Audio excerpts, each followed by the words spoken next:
Hi,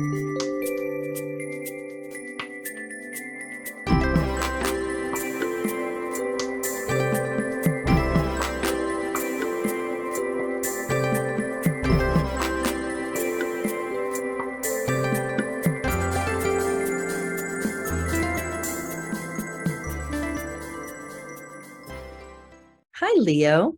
Welcome to Pandora Astrology's monthly horoscope for October of 2022. We are the astrologers of Pandora Astrology. I'm Jamie Kale Miller. I'm in Berkeley, California. I'm Julie Mijas in San Francisco, California. Hey, Leo, this month's horoscope brings clarity to your recent financial reorganization and also brings up some delightful relationship themes. Your questions about anything here can be answered in a natal and transit reading. You'll find a link for that in the text that comes with this video. Well, October begins with Moon and Mercury activity and finishes with wonderful relationship stuff. Most particularly, the full moon in Aries lands for you on October 9th, right here in your 9th house. Now, this is a pretty argumentative moon.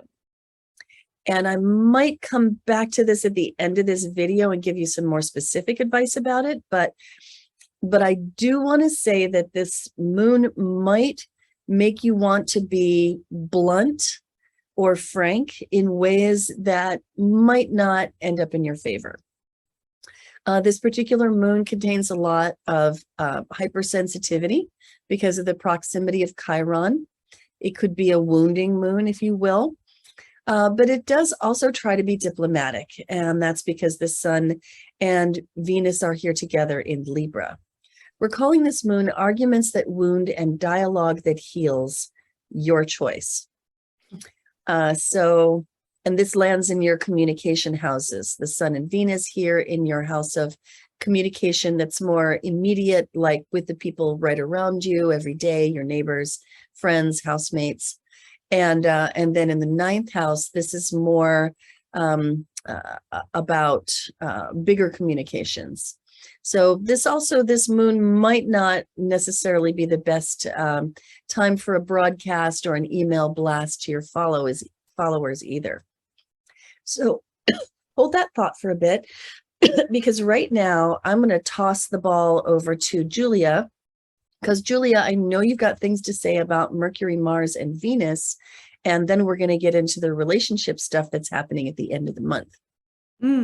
Well, hey there, Leo. We got some good news because Mercury has been retrograde. A lot of that happened in September, bringing a lot of miscommunications and times of review along the way. And very early on this month, on October 2nd, Mercury goes direct in your 2nd house of money and possessions. So when Mercury goes direct, we can start slowly making some forward progress, especially since you may have been dealing with miscommunications over money, or even just kind of like disorder in terms of your stuff, which are all ruled by the 2nd house. This may have been a very difficult time to get your your worldly possessions organized and in a nice orderly sense.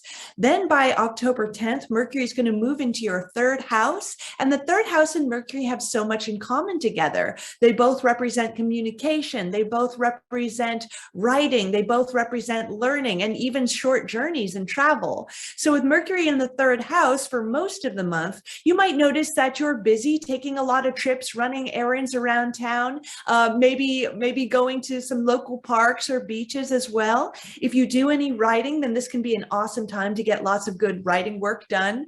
And then finally, by the end of the month, Mercury is going to dip into your 4th house on October 29th, where you're going to be more preoccupied with your family and home. And we're really going to cover that cycle in a lot of depth in our next month's video. Now, while Mercury is going direct, we do have another planet that's going to start going retrograde this month, and that's Mars. So Mars is the planet of action and activity, and for most of the month, it's slowing down until October 30th, when it officially turns retrograde. And so Mars is going to do all of this activity in your 11th house. It's going to spend a number of months here. So there's a real focus on 11th house matters in your life. Now, Mars is the planet of action and activity, and the 11th house represents your friends. It represents your social groups and networks. It's also known as the house of hopes, wishes, and dreams. So those are your long-term goals. So with Mars stationing and going retrograde, slowing down and pivoting in your 11th house, this can be a time of, more conflict, more disagreement, perhaps even more competition among the social networks in your life. You might not be seeing eye to eye with members of any social groups that you're in, and you might find that you're going to have to go back over, maybe review some of the actions you've taken towards accomplishing those long-term goals that you have. Now, finally, I'll have a few things to say about Venus. She's the planet that represents our relationships. Wherever we have her, we tend to find more pleasure. Venus starts the month in your 3rd house. Remember, that's a house of communication. With Venus in this house, it's actually a really good time for being a lot more diplomatic. If you have to smooth anything over, in your relationships or other things, by choosing the right words, Venus in the 3rd can really make one a lot more articulate. Now, on October 22nd, the sun is going to be exactly conjoined Venus while she's direct. That's known as relationship Rapture Day. And that's a time where relationships can start moving and progressing forward swiftly. Now, all of this is taking place in your 3rd house. And since this is a house of communication, during Relationship Rapture Day for you, you might get some sort of progress, some insights into how to better communicate with your partner, which is really, really nice to have. Or you might be thinking about communication in terms of your next partnership, how to do it more properly versus what you've gone over in the past. And then finally, on October 23rd, Venus is going to enter your 4th house of family and home, where she's going to be for the rest of the month. And that's going to bring some pleasure, especially to your family situation or the people that you live with. Venus tends to make a lot of harmony in our relationships. And also, since she's the planet of beauty, you might find ways to make your home a more pleasurable and beautiful place during this transit. And I know Jamie has some more stuff for us about relationships this month. What's that, Jamie? Yeah. So as the month begins, and really most of the month is filled with the sun in Libra. The sun is traveling through Libra until about the 22nd, 23rd. And so the relationship themes have been thick on the ground already anyway. Libra is all about relating and partnering and being the ambassador and the diplomat.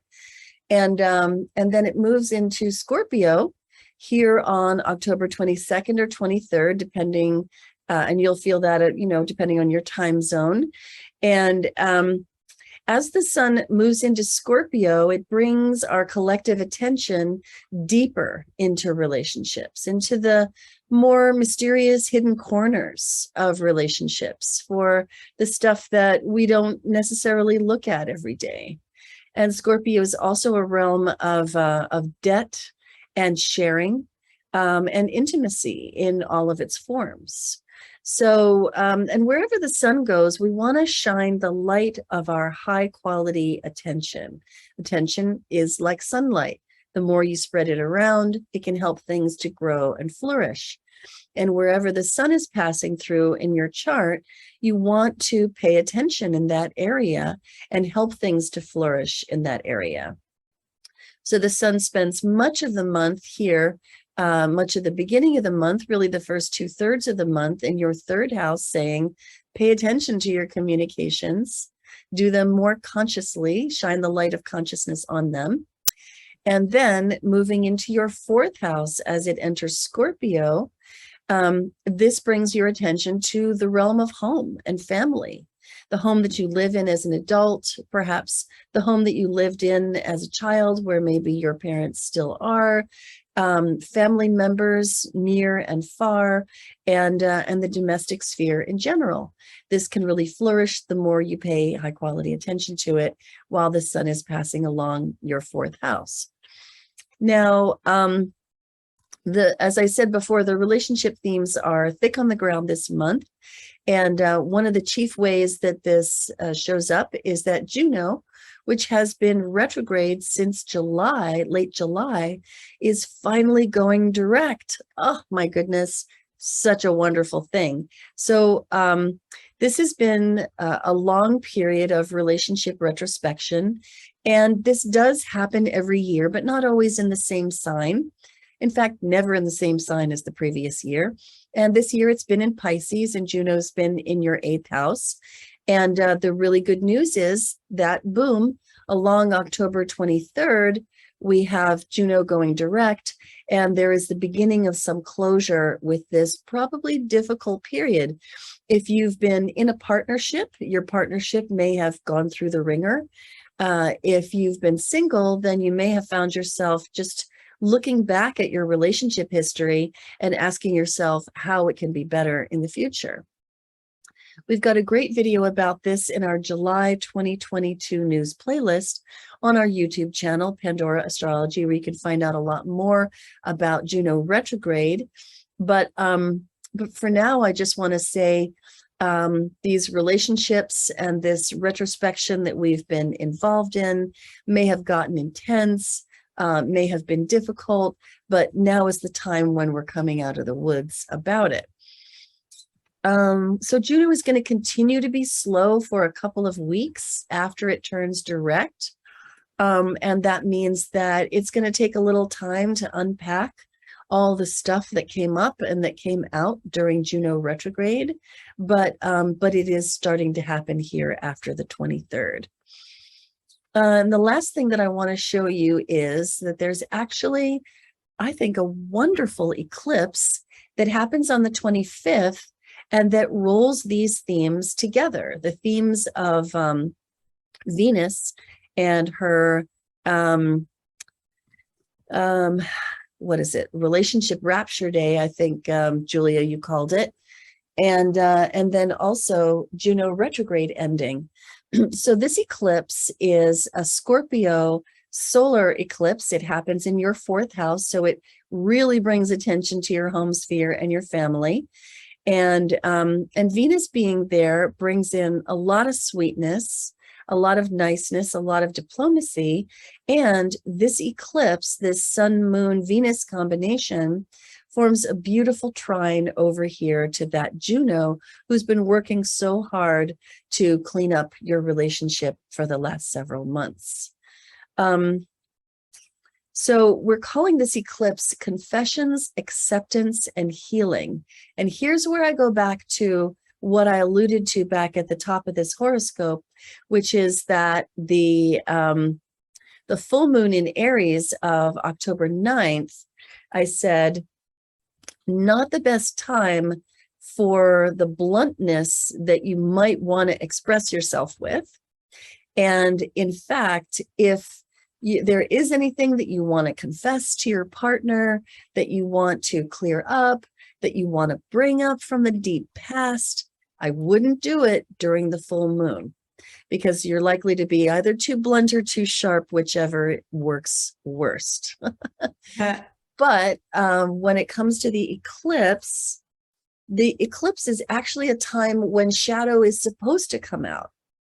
And if you're willing to look at it and you don't mind looking it in the face and really seeing it for what it is, then this eclipse could be a really good time for making those confessions, and also for, probing a little bit more perhaps with your partner in terms of any confessions that maybe your partner needs to make, and bringing a lot of acceptance and compassion to those conversations, and then a real and powerful healing can result. So you'll find out a lot more about the moons and other news of the month on our website, on our monthly forecast page. And then you can look into those moons and find out more about what they're really all about and look at charts for them.